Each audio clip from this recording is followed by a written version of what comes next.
ശബരിമല തീർത്ഥാടനം സാധാരണ നിലയിലായി. ഇന്ന് 75,000 പേർക്ക് മാത്രമേ ദർശനത്തിന് അനുമതിയുള്ളൂ. ഹൈക്കോടതി നിർദ്ദേശപ്രകാരം സ്പോട്ട് ബുക്കിംഗ് 5,000 കുറച്ചു. തിരക്ക് നിയന്ത്രിക്കാൻ നിലയ്ക്കലിൽ ഏർപ്പെടുത്തിയ നിയന്ത്രണവും തുടരും. MG പ്രതീഷ് ശബരിമല സന്നിധാനത്ത് നിന്ന് ചേരുന്നു.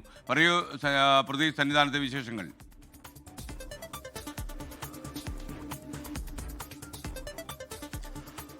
SKN സൂചിപ്പിച്ചതുപോലെ തന്നെ സന്നിധാനത്ത് നിലവിൽ ആശ്വാസകരമായ സാഹചര്യമാണ്. തീർത്ഥാടകർ വലിയ ബുദ്ധിമുട്ടില്ലാതെ തന്നെ അയ്യപ്പ ദർശനം നടത്തി മടങ്ങുന്ന കാഴ്ചയാണ് ഇന്ന് രാവിലെ മുതൽ തന്നെ കാണുന്നത്. 75,000 തീർത്ഥാടകർക്കാണ് പ്രതിദിനം ദർശനം നൽകിയിട്ടുള്ളത്. 70,000 തീർത്ഥാടകർക്ക് വെർച്വൽ ക്യൂ വഴിയും 5,000 തീർത്ഥാടകർക്ക് സ്പോട്ട് ബുക്കിംഗ് വഴിയുമാണ് ദർശനം അനുവദിക്കുന്നത്. 5,000 തീർത്ഥാടകർ എന്നത് ഹൈക്കോടതി നിർദ്ദേശപ്രകാരമാണ് ആ നിയന്ത്രണം ദേവസ്വം ബോർഡ് കൊണ്ടുവന്നിട്ടുള്ളത്.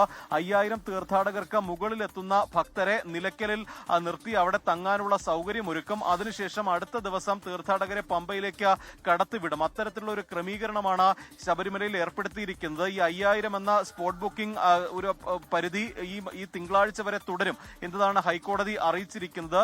ഈ നിലവിൽ വലിയ തിരക്ക് ശബരിമലയിൽ അനുഭവപ്പെടുന്നില്ല. സാധാരണഗതിയിൽ ഉണ്ടാകാറുള്ള തിരക്ക് മാത്രമാണ് ശബരിമലയിൽ ഉള്ളത്. രാവിലെ ഇതുവരെ 20,000 തീർത്ഥാടകർ ദർശനം നടത്തി എന്നതാണ് പോലീസിന്റെ കണക്ക് വ്യക്തമാക്കുന്നത്. കാനനപാത വഴിയും കൂടുതൽ തീർത്ഥാടകർ ശബരിമല സന്നിധാനത്തേക്ക് എത്തുന്നുണ്ട്. 5,000 തീർത്ഥാടകരെയാണ് പ്രതിദിനം കാനനപാത വഴി ശബരിമലയിലേക്ക് കടത്തിവിടുന്നത്. അവർക്കും സ്പോട്ട് ബുക്കിംഗിനുള്ള സൗകര്യം സത്രത്തം അല്ലെങ്കിൽ ലോകത്തെവിടെയായാലും ഏത് സമയത്തും 24 വാർത്തകളും ഓഗ്മെന്റഡ് റിയാലിറ്റി പാക്കേജുകളും എക്സ്പ്ലെയിനറുകളും വിശദമായി കാണാൻ ഞങ്ങളുടെ യൂട്യൂബ് ചാനൽ നിങ്ങൾക്ക് സബ്സ്ക്രൈബ് ചെയ്യാം.